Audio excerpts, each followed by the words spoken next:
This is episode 101 of Teacher Approved. You're listening to Teacher Approved, the podcast helping educators elevate what matters and simplify the rest. I'm Heidi. And I'm Emily. We're the creators behind Second Story Window, where we give research-based and teacher-approved strategies that make teaching less stressful and more effective. You can check out the show notes and resources from each episode at secondstorywindow.net. We're so glad you're tuning in today. Let's get to the show. Hey there, thanks for joining us today. In today's episode, we're sharing 10 strategies for preventing classroom behavior problems. We start our episodes with a morning message just like we used to do at morning meeting in our classrooms. This week's morning message is, how do you connect with a hard-to-reach student? And we have some awesome responses from our community. Matthew said, greet them every morning at the door when they walk in. Take every opportunity to give them praise by complimenting them on their work, following directions, etc. And create teacher helper work for them to build up their sense of belonging in the classroom. Abby said, find what they love and try to incorporate that into learning. Take time each day to notice something non-academic. I notice you have red shoes. Not inserting my opinion about it, just noticing something and commenting on it. Denise had several suggestions. Find out from parents and past teachers why they are hard to reach. Talk to them daily about things that interest them. Compliment them and others in front of the whole class. Come up to them in class while they are working and quietly tell them what an awesome job they're doing. Make sure to say 5 to 10 positive things to them daily. Give copying good notes and include them. And Cammie said, I make it a point to greet my students by name each morning and find things they are interested in as a way to connect. We had an interesting comment from a teacher who said, I know I will get so much backlash, but I am starting to believe that some kids aren't relationship-ish. Sometimes the kid just doesn't want it. It isn't all on the teacher. And I do think that's a valid point that you can't force a relationship with someone who isn't interested. Right. And kids have their own reasons for not wanting to connect. Mm-hmm. But however, we are dealing with kids. So as the adults, I don't think we ever get to say, well, I tried, that's good enough. As long as that child is in your class, it's your responsibility to hold that door of connection open. Yep, you got to keep trying and holding that space and showing we're open to a connection if the child wants it. It reminds me of one year when I had this real challenging kid. Well, I challenge kids more a year, but this one particular kid that I struggled to connect with all year long. And then it was like on the 171st day of school. It was like the last 2 weeks. I saw him doodling Doctor Who characters on the back of his paper. And I love Doctor Who. So it was finally something we could connect on for those last 9 days. But as he moved up through the grades, every time I saw him, we had that little something special to chat about. And he was kind of a surly guy. So I'm guessing he didn't have a ton of friends. Right. So I hope I was a friendly, smiling face that he could see at the school, even if school wasn't always a happy place for him. Even when he wasn't in my class, we had that connection. Yeah. And I haven't saved a lot of papers from my students over the years, but I did save that one paper with the drawings because I wanted the reminder to myself not to give up on a kid, even if it seems like it's over at that point. Yes. And that's a great memory that you got to end the year on a positive note together that solidified your relationship after a difficult year. So that worked out perfectly. Yeah, that did work out. It was a nice way to wrap up a trying year. We'd love to have you join the conversation over in our Teacher Approved Facebook group. Now that we have reached the part of the year where the back-to-school glow is starting to fade or has totally faded, it's likely that a few behavior headaches have maybe cropped up. Or more than a few. And that is why we are devoting the next 3 weeks to discussing classroom management. Make sure you're subscribed to our podcast so you don't miss any of these episodes. We've got lots of quick strategies and good takeaways for helping your classroom run more smoothly. And I think classroom management strategies is one of the number one requests we've had. So I'm glad we can spend the next 3 weeks talking all about it. A lot of teachers think they have a management plan when what they really have is a consequences plan. If you Google classroom management plan, the first thing on most of the pages is a list of rules and consequences. And those have a place. But rules are only effective if you have lots of other pieces in place first. Rules and consequences should come in the middle of a classroom management plan, not at the start. If your class is struggling with unwelcome behaviors, it might be because your plan leaves you stuck doling out consequences instead of managing behavior.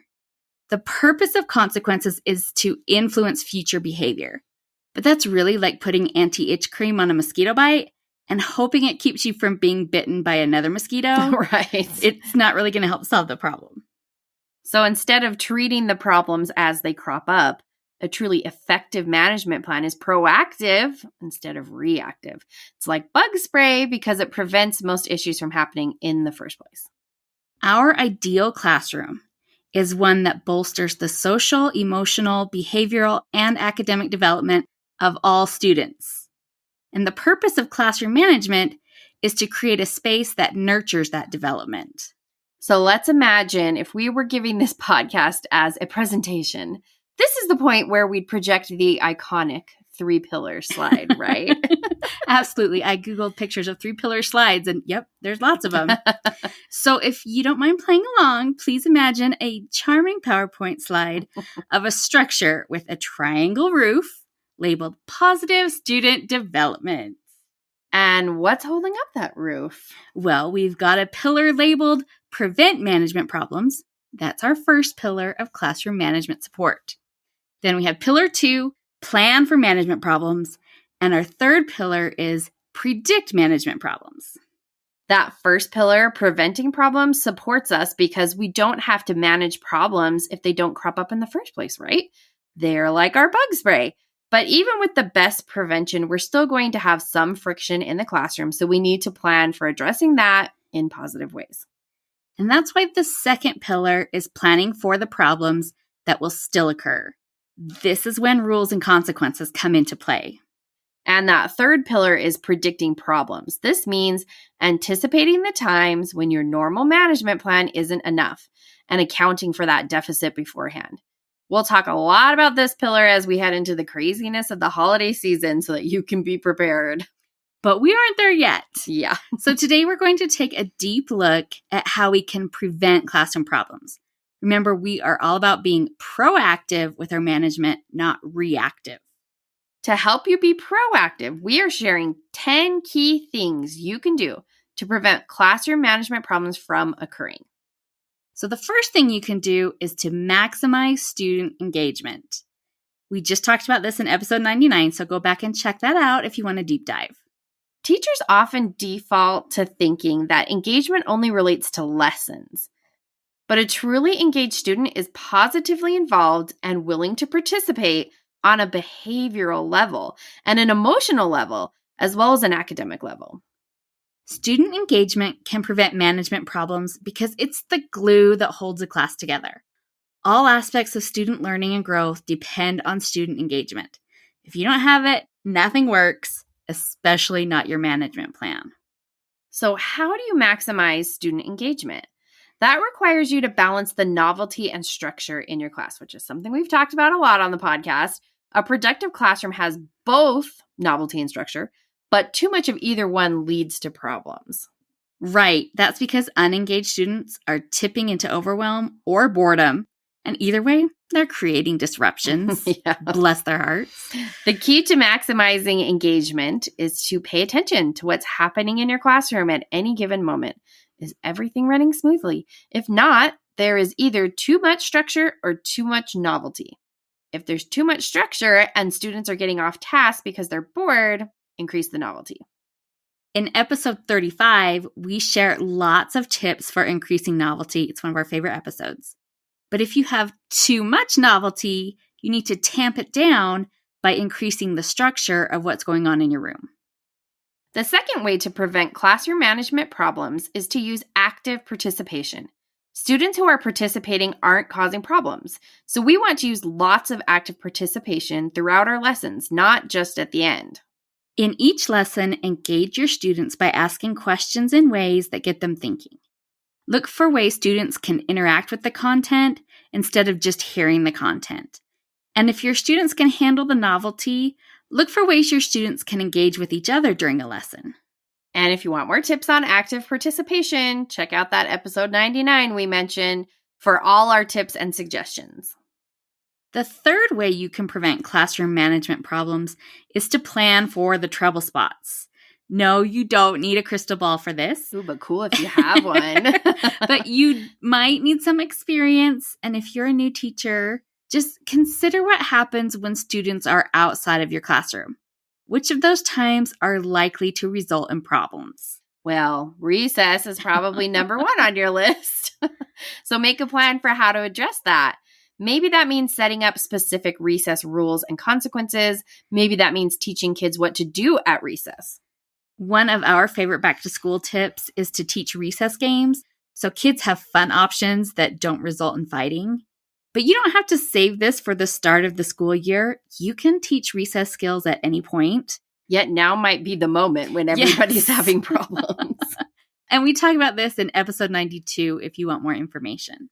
It's not just recess, though. Consider any time of day when expectations are unclear or unenforced and do what you can to prevent those times from becoming chronic problems.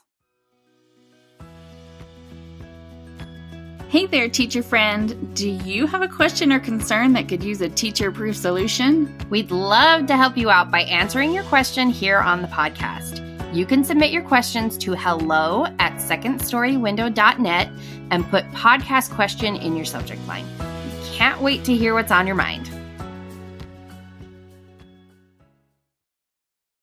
All right, so you're maintaining student engagement, increasing student participation, and planning for the trouble spots. Emily, what else can you do? Well, our fourth strategy for preventing problems is to be strategic about your seating. Your seating chart is your cheapest classroom management tool. Now, it's not effortless, but if you're willing to put in the 20 minutes of time and energy that it takes to craft a strategic seating arrangement that serves your needs and your students' needs, you can enjoy the positive behavior results for weeks. For the low, low price of being intentional about where you put your seats, you get better behavior, increased learning, and fewer hassles. Talk about a bargain. We talk about seating charts in episode 97, so make sure to check that out. And if you want a step-by-step guide on how to create strategic seating assignments for your students, make sure to check out our digital seating arrangement planning tool, and we will link to that in the show notes. And that brings us to our next tip. And if you have listened to us before, you had to know that this is going to be on the list. Don't do a drinking game on our podcast with this. Especially if you're at school. Yeah, don't. Yeah, please don't. Our fifth suggestion for preventing problems is to clearly teach procedures and routines and hold students accountable for meeting your expectations. Now, hopefully, you've already taught your procedures and routines at the beginning of the year. High five for you if you did. But if not, go back and check out episode 75 where we break it all down for you. It's never too late to teach procedures. If you have taught your procedures, now comes the tricky part, holding students accountable for following directions. Really, holding ourselves accountable for holding our students accountable can be the hardest part. But if you allow something, sometimes that becomes the accepted behavior. And every parent knows what this is like. Fred Jones has a great quote about how the standard of behavior in any class is, what can I get away with? And you don't want a classroom where the answer to what can I get away with is a lot. When we've got so many things we're dealing with at once, it's so tempting to let little things slide with our procedures. We've only got so much time and energy. So when an occasional kid was sharpening their pencil during work time, maybe I just let it go. But then it snowballed into everyone sharpening their pencils all the time. Now pencil sharpening is interrupting things left and right. If I had cracked down on the behavior early and reminded them of our pencil procedures, a small problem wouldn't have escalated into a big one. If you feel like you need a procedure refresh in your classroom, check out episode 32, where we help you pinpoint why your procedures might not be working and what you can do to fix it. Oh, I love that episode. And we also have a resource to help you teach your procedures so students actually remember them. Check out our Tell, Try, Tally talk slides for a step-by-step lesson for each of your procedures. And we'll link to that in our show notes as well. If you have clearly taught your procedures, then make sure you implement our 6th strategy for preventing problems, and that is to remind students of your expectations every time. Before you walk in the hallways, remind students of your behavior expectations. Before you turn kids loose to work in groups, remind them of your behavior expectations. Before getting out the glue, you guessed it, remind them of your behavior expectations. Reminders are a simple way to hold students accountable, like we mentioned in tip 5, but the repetition of the information is also useful. When we hear information that we've already heard, it signals to the brain that this is something that's important to pay attention to. Plus, doing things in the same order every time helps create an automatic response. Our students' brains learn that when we walk in the hall, these are the things that happen. They don't even have to think about it. All right, that brings us to our 7th strategy. Tell us about that one, Heidi. Our 7th strategy for preventing problems is to master transitions. A classroom transition is simply the ending of one activity and the beginning of another. But transitions involve managing behavior, managing time, and often managing materials. All of that has to occur in a very short window with maximum efficiency and minimum supervision. So really, there's nothing simple about transitions. You can see why transitions become the point that can make or break your classroom management. And that gives us a choice. We can either be blown over by transitions or learn to harness them. I'm going to guess that you want to harness your transitions. And in order to do that, keep in mind that there are 3 characteristics of efficient transitions. First, they have clear beginnings and ends. Second, they are rapid. And third, they minimize the amount of downtime between activities. So we address each of those characteristics in its own episode. So go back to episodes 48, 49, and 50 for a deep dive on how to master transitions so they support your classroom management instead of harpooning it. It's worth the deep dive. It is. All right, we're up to strategy 8. To prevent classroom problems, minimize your students' downtime and always have a plan for what's next. This is so important. If you don't plan for what students should do, they will find ways to keep busy. And the ways they find probably won't make you smile. It's unlikely, I guess, that they will entertain themselves in productive ways. So by always planning for what students should do next, everything flows easily in your class, and you don't have to waste time and energy trying to get things back on track. This is an easy strategy to implement, and it makes a big difference. So always be thinking of what's next when you assign students a task. Our 9th strategy is to teach behavior skills. I came across a quote recently that said something like, "When kids can't read, we teach. When kids can't swim, we teach. When kids can't multiply, we teach. When kids can't behave, we..." If you look at how our education system functions, we often have to end that sentence with punish instead of teach. But obviously, that's not the most helpful response to a behavior problem. That's why teaching social skills should be a frequent, ongoing part of our instruction. Kids don't automatically understand how to ask to join in, or what comments are okay to make about someone else's lunch, or how to disagree appropriately. I know a lot of adults that don't have those skills. So, of course, kids are going to need some guidance on how to behave in positive ways. Probably not every teacher would agree, but I would rather make time to teach behavior skills than to lose time correcting behavior problems. And that brings us to our 10th strategy, which is focus on relationships. I think this is probably the most important way you can prevent classroom management problems. Mm-hmm. Having a positive relationship with each of your students and helping your students have positive relationships with each other is probably the most valuable form of classroom management. If those relationships aren't there, nothing else that you do will be very effective. Kids who know they're seen and valued for who they are less likely to feel the need to cause problems. So it's worthwhile to put in the time to create and nurture those connections. Not just because your students will behave better, but because that's where you find the joy of being a teacher.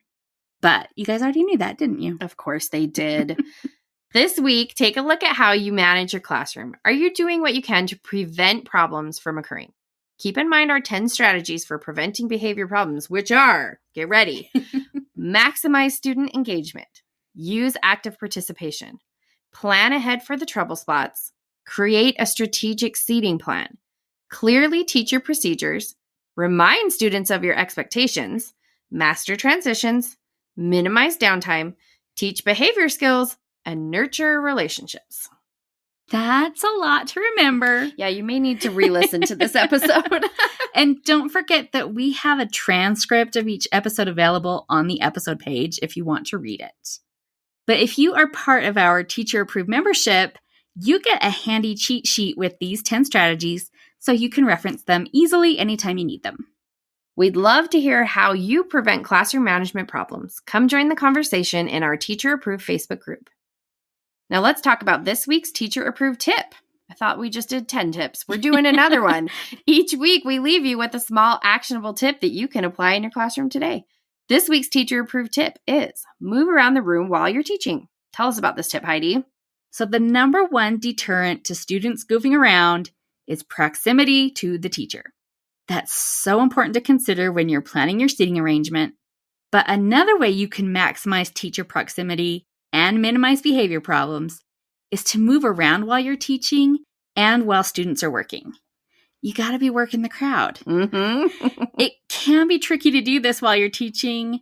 If you're relying on slides, you might need to invest in a clicker that lets you control the slides without having to be near the computer.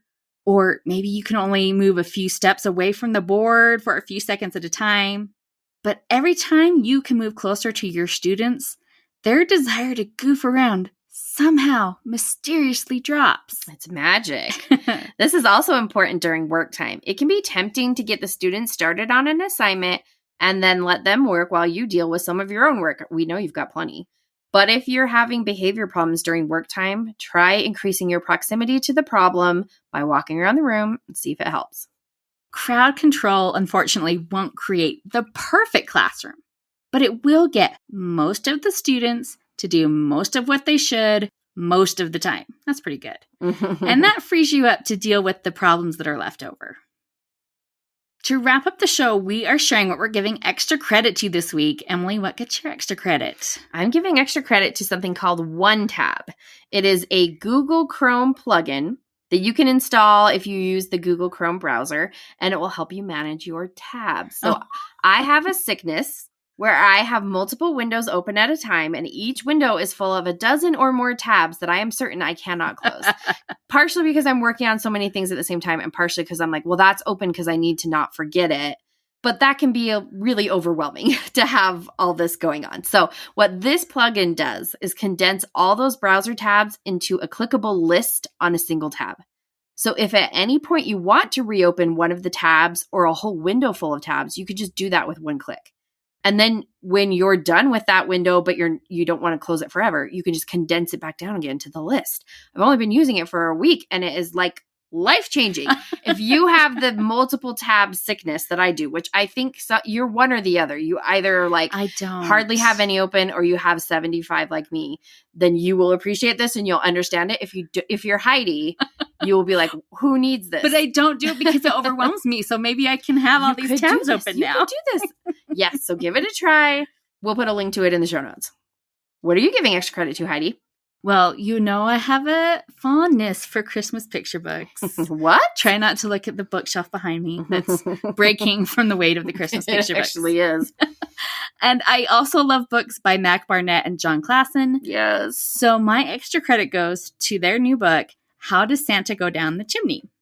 I pre-ordered it just because I love them so much. But I was maybe a little worried that this might be not quite the right tone because some of their books can be a little bit have a darker sense of humor. I mean, which I love. Picture books. I love it, but I find that sometimes the kids don't get it. Yes. And I don't really want that in a Christmas book. Yeah. But I shouldn't have worried. It's quirky, funny, with lots of silly pictures of all of the ways that they've imagined that Santa might fit down the chimney. Plus, it's not too wordy, which is the golden rule for me with picture books. And the illustrations are delightful. I promise any children you read this to are sure to get a kick out of it. Oh, I can't wait to get it. So that's it for today's episode. Try our tips for preventing behavior problems, and don't forget our teacher-approved tip to move around the classroom while teaching.